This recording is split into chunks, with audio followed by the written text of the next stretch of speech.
Hello everyone, so I'm going to start by showing you the most spectacular, the most surprising attack I've ever seen. Then afterwards, I'll show you how. A somewhat similar attack happened recently between two very strong grandmasters. So here is this very surprising position. Grandmaster Najul Short has white, and he's facing another grandmaster named Jan Tiemann. It's white's move. We can clearly see that white have good control of the position. The queen on f6, the two rooks doubled on the file, completely taking over this d file. A beautiful position for white. But how to continue the attack? What would you play? I invite you for the first time to pause the video and try to find the move. The most surprising move in the history of chess. In any square, the most surprising move to launch an attack against the black king. Come on, take your time to think it over. What did you think of? When I show this position to my students, those who answer too quickly tend to suggest the move. Knight g5. But don't forget that the opponent has the bishop and the queen in an attacking battery on the long diagonal. And so knight to g5 exposes itself to capture on g2 with mate. So the knight can't launch an attack on g5. By the way, take a good look at this position. There's a color imbalance. Black are the only ones with the light squared bishop, so they're putting everything on the pressure along this diagonal and the attack on the pawn at g2. And white have an extra piece to play on the dark squares, since the knight is able to attack the dark squares, whereas the light squared bishop obviously can't do that. But for now, this attacking battery is keeping the knight pinned down. So how are you going to attack the black king? Some also suggest the g4 push. But then there would be queen takes knight. They suggest exchanging the queens while still threatening. Queen to g2 or queen to h1 is mate. Other students have already suggested to me rook to d8, but that just leads to an exchange of immobile rooks. And finally, after queen check, the king can come to g7. Granted, the queen can come back to f6 to give check. But the king sidesteps, and the knight still can't approach g5 because of the mate on g2. So here is the most surprising move to launch an attack against the black king. What is the only piece that can help the queen attack on the dark squares? The dark squares which are very weakened around the castling, since all the pawns are on white squares. The queen on f6 has done an excellent job infiltrating. Both rooks are ideally placed on the file. The rook on d7 also puts pressure on f7. Everything is perfectly positioned, and unfortunately, the knight can't move. So it's the king on g1 who will come to help the queen launch the attack. King h2 with the simple idea of infiltrating via king g3, king f4, king g5, then king h6, and checkmating on g7. You might say to me, that's not possible, white won't have enough time. Look at what happened in the game. Black played rook c8, king g3. The rook came back to e8, rf4. You can clearly see that Grandmaster Jan Tiemann is unsettled. He doesn't know how to react. Now he plays bishop c8, but king g5, and he will end up resigning the game, because after bishop takes rook, king h6. And now it's already impossible to prevent mate on g7. Incredible infiltration by the king from g1, going to h2, then g3, f4, g5, and h6 to support the mate on g7. Watch the king slip through the black squares. Nothing happens to it because the opponent has no piece to prevent the king from using this infiltration path on the black squares. So of course, after king h2, rook c8 was a bit passive. But if we look at what black could play, what could be done? It's not easy because black can't play rook d8. And if black move their bishop or their queen, the knight on g5 will be able to join the attack. So black lack any response. For example, if black had played immediately, bishop to c8, we play knight to g5. If the bishop goes back to b7, we'll have time to play f3, this time to block the diagonal. And if the bishop takes the rook, how do we continue the attack? It's interesting, actually, how to continue. I'll give you another moment to pause the video. Well, here, the attack could continue with the move g4. Black have captured the rook, but we can see that the problem of no longer having that battery of attacks with fb7 and dc6 along the long white diagonal allows white to finally launch an assault with their knight on g5 and to push the pawn to g4 without fearing any mates.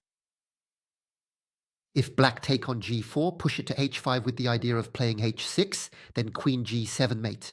Now it's the pawn that will deliver mate. And if black take, well then the queen Now we can use the sixth rank since the pawn on g6 is no longer there to block. Queen h6 followed by queen h7 mate. An unstoppable mate. So after this g4 push, we're threatening to take on h5, followed by pushing to h6 to deliver mate on g7. And so if black take on g4, we push to h5 with the same idea. And after the capture on h5, if black take, well, we have access to the square h6 to play next. Queen h7 mate. So there are several possible mates. Here is the most surprising move to launch an attack against a king. It's to use your own king with this path to then deliver mate on g7. Well, look now. This position, which occurred a few days ago on January 7th, between the American Grandmaster Wesley Sau, who has white, and the Russian Grandmaster Volodar Murzin, two very strong players. And we find some characteristics of the previous position, namely the bishop and the queen targeting the pawn on f3. If this pawn advances, there's an entry on g2, so this attacking battery makes it a bit hard for white to maneuver. But we have this tandem of queens and knights trying to play on the dark squares. Very weak dark squares due to this pawn structure, which only defends the light squares. Admittedly, compared to the previous position, there are no more rooks on the board, so there are fewer constraints on the black king because the white rooks were very well positioned. But what will he do? Where's Leslo? Let's look at his technique. He plays kc3. The knight maneuvers to reach the dark square f6. re7 was played, ke4, qd5, a proposal to exchange the queens, which is refused for now, with queen c3 attacking the c7 pawn. Queen d8 to defend. The knight settles on f6, and now Volodar Murzin clearly sees that he's in trouble. He's going to set a little trap and plays bishop c6. He offers his bishop, but Wesley so doesn't fall for the trap, because if he takes the bishop, that would allow black to come into d2 and force a draw by repetition of moves, because the white king actually won't be able to escape. If he goes to g1, queen 1, check. If he goes to h2, queen 2, check. If he goes to h3, queen f1, check. He has to go back to h2. We can return to e2, and it will end up repeating moves. That's why, in this position, white don't take the bishop. They play king e3, the bishop goes to a4, and now queen d3. It might be surprising that white are offering to exchange the queens when they're still on the offensive against the black king. But in reality, it's a brilliant plan because black can't exchange the queens. They would immediately have a lost endgame. Watch closely, it's very instructive. Queen takes d3, pawn takes. And here I wondered why white would willingly go into an endgame like this. And in reality, the endgame is winning, because white would play g4, attacking the h5 pawn twice. So if we play g4 to avoid losing pawns, black will have to take. But we'll recapture with the pawn, then play h5. And after the exchanges, we'll create a passed pawn on the h file, which will give white a significant advantage. And black can't prevent it. Right. This possibility of creating a passed pawn, for example, if I play bishop d1, we play king f4. Bishop e2, d4, for example, bishop d1, and we play g4. So after the exchanges, h5 will be played under the protection of the knight. The knight will help the advanced pawn, but even the king can also support the advanced pawn. In this position, Volodar Murzin does not accept the exchange of queens. He plays queen a8. And now the infiltration of the black king, king f4. The queen comes to c6, king g8 check, rook e8, king f6 check, rook e7, pawn to c4, queen e8, and rook g5. Still this infiltration by the king. Knight c6 to attack the pawn on f3, queen d4. In reality, black cannot capture the pawn on f3 because of qd7 check that is coming. And on rf8, the entry on h6. We will have a very similar position, by the way, because the black king comes directly to f8.